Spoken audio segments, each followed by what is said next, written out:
Жаратканга мактоолор, пайгамбарыбызга салам салаваттар болсун. Урматтуу мусулман, мана кече эле пайгамбарыбыздын төрөлгөн, торолгон айы деп мусулманчылык жыл санагы боюнча Рабиул Аввал Мавлуд айын эскерип баштадык эле. Мавлуд айы дегидей, мына ошол пайгамбарыбызды жакындан тааныйлы деген уран менен чакырык жасап жатканбыз. Ал эми пайгамбарыбыз саллаллаху алейхи ва саллям бул жаатта ар бир тармакта жашоодо бизге өрнөк, үлгү, ибрат болуп берди го. Мисал катарында пайгамбарыбыз саллаллаху алейхи ва саллям эл арасында чынчыл, ошол эле учурда аманатка бекем адам катарында таанымал эле. Меккеликтер канчалап бут тосуп, жолтоо болуп касташканына карабастан, пайгамбарыбыз саллаллаху алейхи ва саллямга ишеним көрсөтүп, сапарга чыгышканда өз мал мүлкүн пайгамбарыбызга аманатка калтырып кетет эле. Пайгамбарыбыз ошол Меккеден куугунтукталып, баш калкалап Майдинага качып барып жаткан чагында да ошол аманатка калган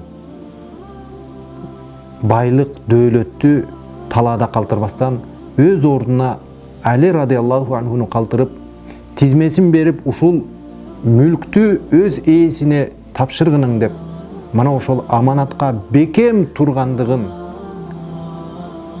мына чакырык менен сөз иретинде гана эмес, балким иш жүзүндө дагы аманатка бекем турууну бизге сабак калтырууда. Мына үстүбүздөгү Рабиул Аввал Мавлуд айы акырлап бара жатат. Биз менен кош айтышып кетсе да, бирок пайгамбарыбыз саллаллаху алейхи ва саллямдын осуяттары бизден алыстап кетпейт.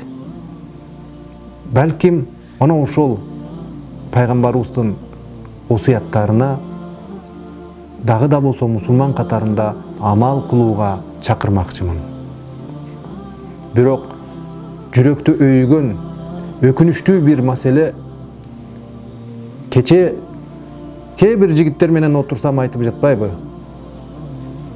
Бөтөн өлкөлөргө барып, ошол жакта өзү эски бир унааны алып, кайсыл бир фирмага таксист катарында жумушка кирип, ал жердеги ишеним менен берилген жаңы унааны айдап чыгып, андагы тетиктерди өзүнүн эски унаасына алмаштырып алат деп жатпайбы?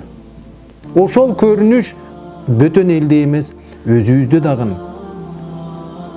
болуп жаткандыгын эскерип, боздоп жаткандыгынан жүрөк өйүп кетет. Андыктан урматтуу мусулман бир тууган, эгерде биз пайгамбарыбыз саллаллаху алейхи ва саллямдын үммөтүмүн, мусулманмын десек, келиңиз, мына ошол пайгамбарыбыз сыңары анын сыпаты менен сыпатталып, аманатка бекем болойлу. Өзүбүздүн мусулман деген атыбызды булгабайлы. Анан калса Кудай таала баарыбызды бөтөн элде, өзгө жерде жүрсөк дагы, баарыбызды Кудай таала өзү жамандыктан асырап, бар тапканыбызга, адал жол менен тапканыбызга Кудай таала берекесин берсин. Жакшылыктарда көрүшөйлү. Вассаламу алейкум ва рахматуллахи ва баракатуху.